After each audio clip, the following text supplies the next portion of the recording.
Nueva Ecija. Ganda, oh! Okay! Lake Farm de la Mare! Okay, we're here. Okay, pag day tour lang dun kayo sa may kabilang parking area.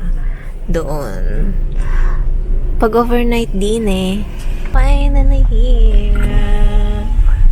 Lake Farm. Okay, welcome to Lake Farm de la Mare! Ito na ang ating second destination. Punta muna tayo sa reception. Let's go! Yeah, punta tayo sa reception na. Let's go!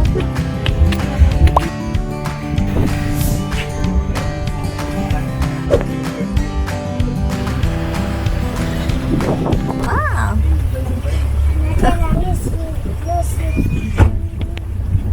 Let's go! Hindi, may naman siya may hapon.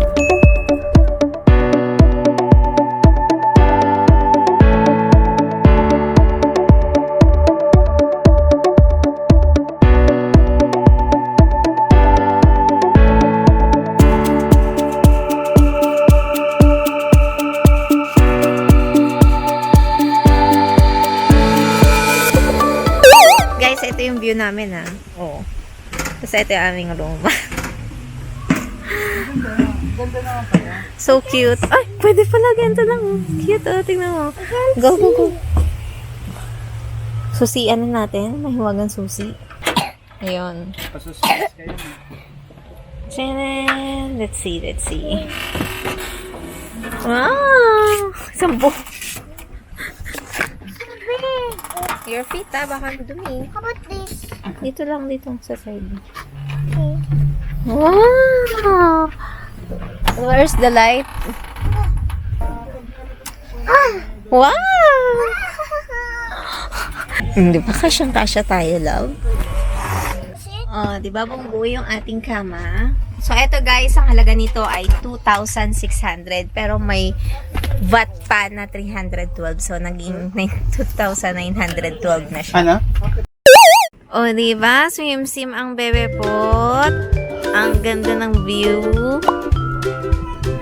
Tapos, ang isa, ay! Voucher access.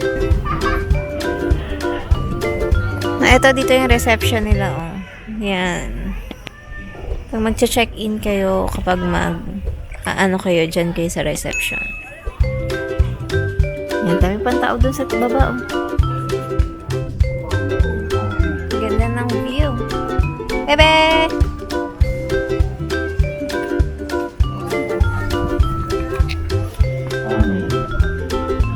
Go swim! Wow! Meron silang sauna doon.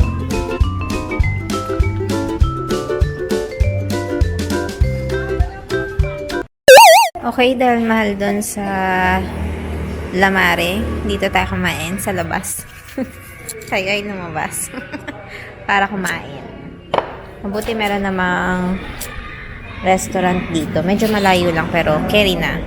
Let's see!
So, ayun na. King Inas. Ito na yung room namin. 2,912.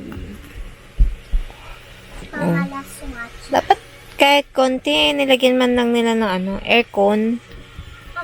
Halika na. Mag-watch muna kami ng movie. Bago matulog. Pagoda na ang mga tao. Pagoda. Okay. Good night. Good night na. Good night. See you tomorrow. Good night, see you tomorrow. Good night. Hello guys. Good morning and rise and shine. Good morning, rise and shine. Ang init. So, ayun, na-suffocate kami dito sa loob nitong glamping. So, ayan, dapat pala nakabukas yung yung pintuan. Pag nandito ka kasi sa loob ng matutulog ka na, parang kulob na kulob kasi nga electric fan lang. O, buti na lang, sulit ang aming bili dito sa electric fan na to. Yan, pang camping. Simula pa kagabi umaandar yan, hanggang ngayon umaandar pa rin. So tara, mamaya mga 7:30 pa yung breakfast namin. Ito yung aming view. Tcharan! Puno! Then may view yan dun sa mahamog-hamog pa eh.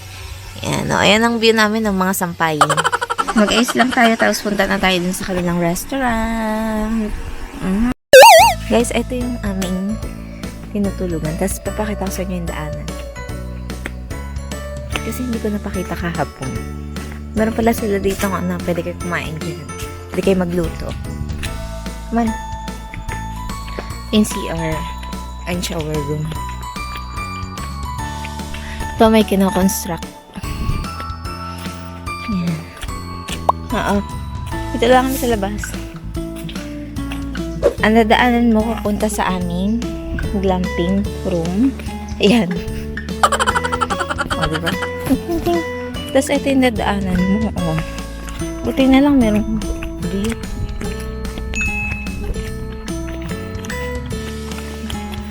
Diba? Tapos ito ka dadaan. Diba? Tapos doon ka papasok yan. Yan yung papasokan ni kuya. Nakala mo ba may room doon? Buti na lang talaga maganda ang view. Kasi kung hindi maganda ang view, tapos ganun yung iro-room mo. Abay, teka. Ang mahal-mahal na ng room nila, tapos naka-electric fan pa. Ano ba yan? O, diba nakakapagod? Wait natin si tatay. O, ito yung mga room na mamahalin. Kasi de Manuel. Oh. Diba, masarap mag-picture-picture? Pag wala pang tao. Yun. Tara.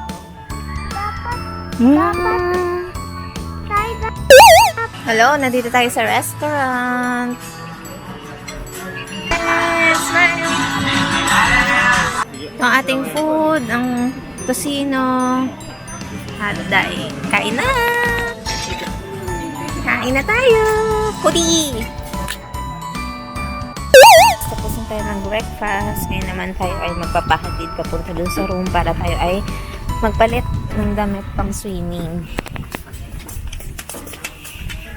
Si Stick Boy, oh. Stick Boy. Ganda-ganda, oh. Yan. Ang ganda ng view. Ang ganda ng view.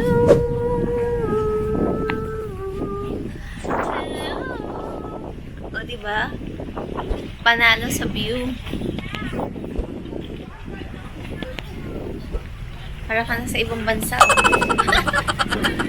Ganda, oh.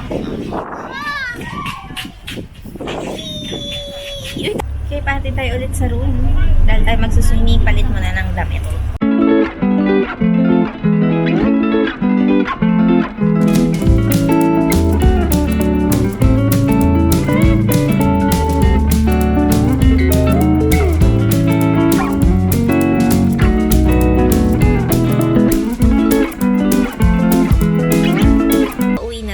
wait na lang natin si tatay, tapos yung ride natin, sasakay tayo ulit doon, pabalik doon sa reception para makuha natin yung 500 pesos na deposit natin. Tapos, gora na tayo to the next destination. Let's go!